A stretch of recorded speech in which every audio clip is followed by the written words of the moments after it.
The lake had no name on any map. Locals called it the Drowning Place. No one swam there. No one fished. Even the birds never landed on its surface. It lay in a hollow surrounded by black pines, its water dark as ink, swallowing every ripple of light. Rahil had never believed in curses. He was an urban photographer who hunted forgotten places that held silence like a secret. When he found the lake on an old satellite image, untouched by roads or paths, he thought he had discovered perfection. He hiked alone for 2 days through the tangled forest, his boots sinking into moss, his breath clouding in the cold. By dusk, on the 3rd day, he reached the shore. The water lay still, too still like glass poured over a pit. The air felt wrong, heavy and wet. No frogs croaked, no insects buzzed. It was silence so deep, it pressed on his skull. He set up his tripod and took photos of the lake. Every picture came out blurred, like something unseen was moving just under the surface. He blamed the mist curling from the water, though the air was clear. That night, he camped by the shore. He woke at midnight to a soft sound like someone whispering far away. He thought it was the wind until he noticed the pines were perfectly still. The whispers rose and fell, syllables he couldn't understand, humming through the ground. They were coming from the lake. Drawn by something he couldn't name, he crept closer.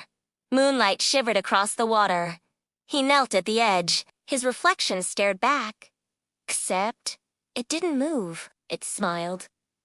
Cold fingers burst from the water and clamped around his wrist. He screamed as they yanked him forward. The surface swallowed him whole with a soundless splash. The water was not cold. It was warm, thick, and heavy as blood. It pressed into his eyes, his ears, his lungs. He tried to swim up, but there was no up-only blackness stretching forever. And the whispers, closer now, wrapping around him like threads, tugging him deeper. Shapes stirred in the dark, pale faces drifting like drowned moons, eyes black and wide, mouths moving in silent chants. Their fingers brushed his skin, gentle and cold. He kicked, clawed, screamed bubbles.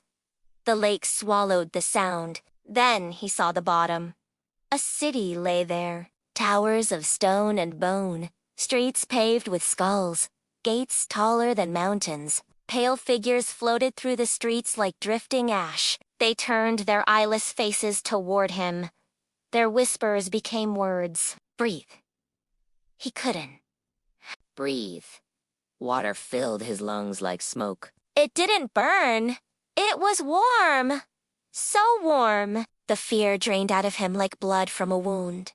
He sank gently onto the black stones. The whispers soothed him, stroked him. He felt something moving inside his chest, twisting, rooting. He looked at his hands. The skin had turned pale and translucent. His veins were black. A figure, a Proscia woman, or what had once been a woman. Her hair floated like weeds. Her mouth stretched too wide when she smiled. She cupped his face in cold hands. Her eyes were pits filled with writhing shadows. You are ours now, she whispered. And he was. When Rahil opened his eyes, he was standing on the shore again. His camera lay beside him, covered in lake slime. Dawn light bled across the forest. Birds sang. The lake rippled gently, innocent and calm. He laughed shakily, telling himself it was a nightmare. He packed his gear and hiked back through the forest. But the forest was silent, and the farther he walked, the more wrong his body felt. His lungs didn't ache. He wasn't breathing. His heart was still. He touched his skin.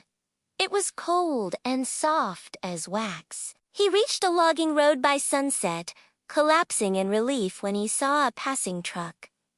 The driver stopped, pale and wide-eyed. "Are you all right?" the man asked. Rahil tried to speak. Water dribbled from his lips. His voice was hollow. "I need to leave." The man drove him to the nearest town, glancing at him in the rearview mirror like he was a shadow. At the inn, Rahil locked himself in the bathroom. He stripped off his soaked clothes. His chest didn't rise. His eyes were black to the pupils. He screamed. No sound came out. The whispers were in his head now. They told him things. Names of the dead. Songs older than the moon. They told him he must go back. That night, he walked out of town barefoot, following the pull in his bones. By dawn, he reached the lake again. The water rose in slow waves to meet him like arms. He stepped in without hesitation. The whispers welcomed him. At noon, hikers passing through found his camera bag on the shore. The lens was shattered. The last photo showed the lake from above perfectly calm. And beneath the surface, faint but clear, were hundreds of pale faces looking up. Smiling.